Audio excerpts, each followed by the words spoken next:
Alhamdulillah bisa bergabung di Sekolah Tarakanita, salah satu sekolah yang bagi saya menurut catatan dari Pusmeja itu merupakan salah satu sekolah yang luar biasa dari sisi prestasi akademik, dan itu bagi saya merupakan kebanggaan bisa bergabung dengan Bapak Ibu untuk berdiskusi terkait dengan AKN yang merupakan program kementerian yang akan dilaksanakan tahun depan. Saya bekerja di Pusat Asesmen dan Pembelajaran, itu alamatnya di Gunung Sahri Raya, dekat lapangan Banteng. Itu gedung kami, lokasinya berdekatan dengan Departemen Keuangan.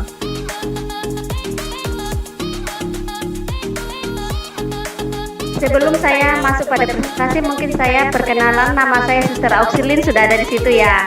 Nah, saya sudah lama juga 15 tahun berada di Tarakanita, tapi pada tahun 2019 saya berada di Pluit itu, lalu saya diminta untuk pindah ke Jogja untuk mencari salon khususnya untuk suster-suster CB begitu ya. Tapi sama aja sih. Nah, kita akan melihat sedikit tentang ada 3 hal yang saya ingin sampaikan dalam permenungan saya, dan tentunya itu rohnya dari Bunda Elizabeth. Yang pertama itu spiritualitas yang berdasarkan kasih, iman, dan harapan. Kita akan melihat satu-satu.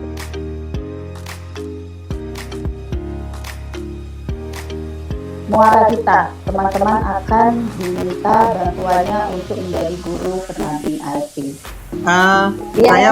Saya pada dasarnya sangat setuju dengan yang disampaikan oleh Bu Elin, oleh Pak Anwar terutama di dalam LMS ya. Kayaknya SMA itu punya LMS baru yang bagus kayaknya ya.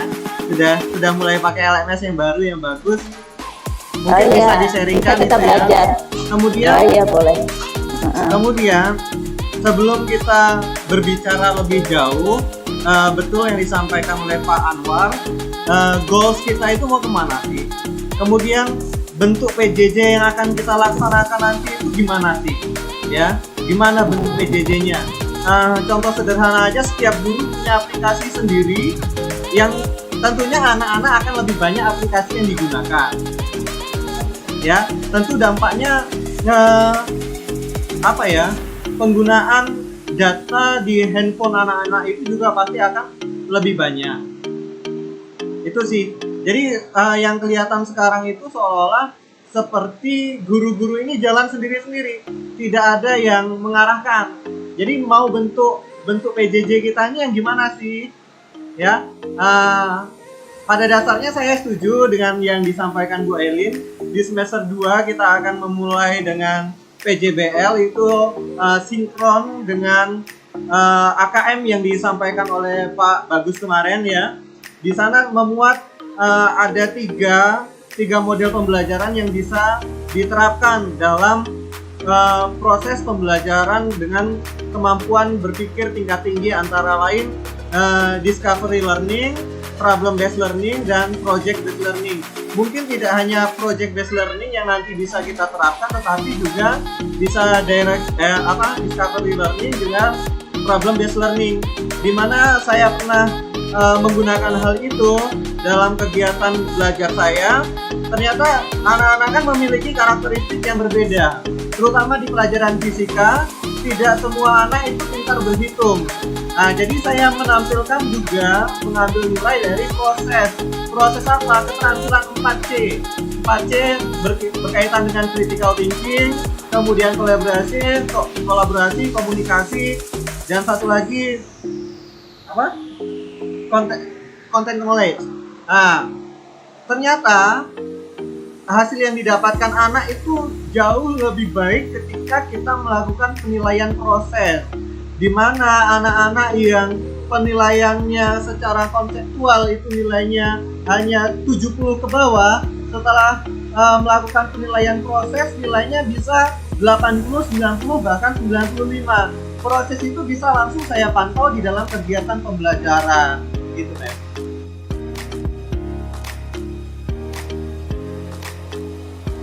Misalnya anak-anak punya masalah dari tugas atau dari guru, misalnya saya bermasalah dengan guru itu, saya bermasalah dengan Pak Yuga misalnya gitu, boleh disampaikan ke saya.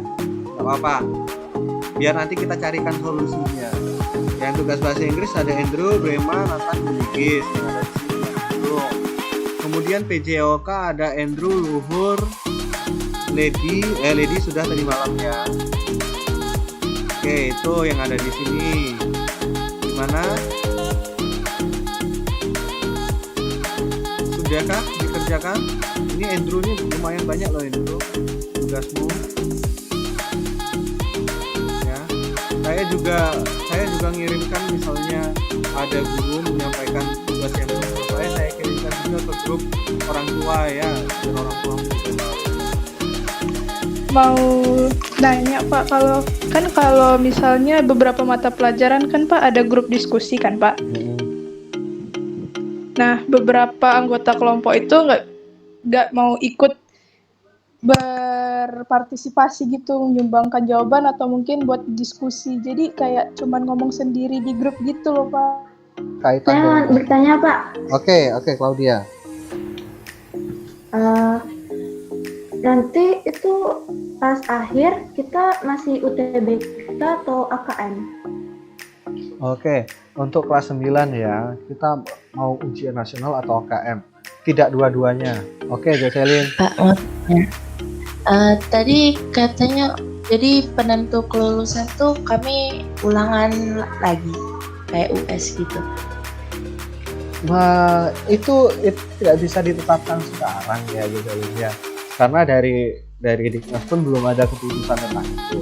Jadi pokoknya kita berikan dulu yang terbaik, belajar yang terbaik, karena ilmu yang sekarang kita pelajari itu pasti akan kita gunakan ketika nanti kita belajar lebih lanjut, baik itu di SMA atau kalau kalian masuk SMK ya di SMK dipakai, kalau kalian kuliah itu juga dipakai.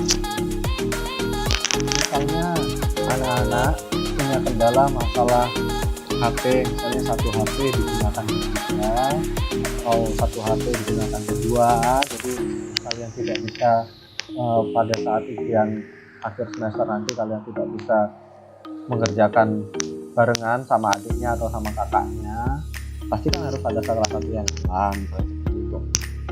Nanti silakan hubungi Bapak ya, akan kita carikan solusinya.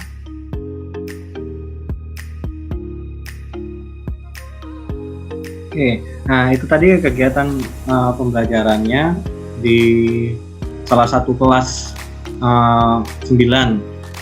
Kemudian saya juga melakukannya di kelas 8 dan kelas 7. Ternyata tanggapannya sangat baik. Nah, terutama yang berkesan bagi anak-anak itu ketika diskusi di dalam grup kecil, karena mereka bisa saling berbagi satu sama lain, saling mengutarakan pendapat. Jadi agar chat di dalam grup WA kecil itu tidak terlalu bertumpuk banyak, karena kan chat ini kan sifatnya langsung akhirnya yang penting bisa terlewat. Nah, untuk itu saya memberikan arahan bahwa ketika menyampaikan pendapat itu menyebutkan nama, kemudian pertanyaannya ditulis sedikit atau kata pengantar lah seperti itu, kemudian langsung jawabannya apa. Nah, sehingga di sana saya juga bisa langsung menilai siapa saja yang berpartisipasi aktif dan siapa yang tidak berpartisipasi, kemudian bagaimana pendapat yang disampaikan, terutama untuk keterampilan berkomunikasi dan berkolaborasi di dalam kelompok. Nah, bahwa kegiatan yang saya lakukan ini secara daring, makanya di sini saya tulis melalui diskusi kelompok dalam grup WA. Kemudian yang keempat ini melalui video conference Zoom. Jadi setelah ini kita akan kurang lebih berproses secara mandiri selama 20 menit untuk mempersiapkan skenario pembelajaran yang akan datang. Biarpun minggu depan sudah minggu terakhir ya, tapi nggak apa-apa misalnya untuk semester yang akan datang. Saya minta untuk kita bersama-sama berproses untuk mempersiapkan, merancang skenarionya. Nanti setelah 20 menit atau 30 menit, saya minta 1 atau 2 orang untuk menyampaikan biar kita bisa tahu bagaimana skenario pembelajaran teman-teman kita, dan juga bisa sebagai bahan refleksi dan evaluasi bagi kita sendiri. Apakah ada yang mau bertanya Bapak Ibu sebelum kita lanjut? Ya, terima kasih paparannya Pak Yuda. Apakah boleh meminta contoh tadi untuk dari RPP ya sampai kegiatannya, karena kan ini kita melihat kalau yang kemarin-kemarin kan hanya diperbolehkan menggunakan RPP 1 lembar, tapi dengan adanya kegiatan ini kan kita lalu menjadi banyak berlembar-lembar nampaknya kalau kita menyiapkan sekian banyak persiapan ini. Kalau boleh bisa dikopikan, dimunculkan sehingga kita kan ini mau buat, jadi kita tahu dulu apa langkah-langkahnya. Terima kasih Bu Nita, Pak Yuda. Ya, sebenarnya ini kita lebih menekankan ke skenarionya sih Bu, skenarionya. Jadi menggunakan format yang Ibu punya juga nggak apa-apa, nggak masalah. Mau RPP format 1 lembar nggak masalah, asalkan kita sendiri paham gimana cara gunakannya. Itu sih. Kemudian ada pertanyaan dari Pak Sulis, skenario dengan minimal 3 aplikasi, nggak harus sesuai dengan apa yang mau direncanakan Bapak Ibu, apa yang mau digunakan di dalam kegiatan pembelajaran itu bebas, sebenarnya bebas. Tapi paling tidak ada proses yang dilakukan, baik itu melalui WA, boleh kok WA tok boleh, atau pakai Google Form juga boleh, dicampur dengan Google Form atau dipadukan juga dengan virtual conference juga tidak masalah. Nanti setelah ini akan saya share dalam bentuk file di kolom chat. Ini hanya untuk sharing, saya mohon masukannya untuk semua suster Bapak Ibu guru karena baru perdana membuat RPP daring.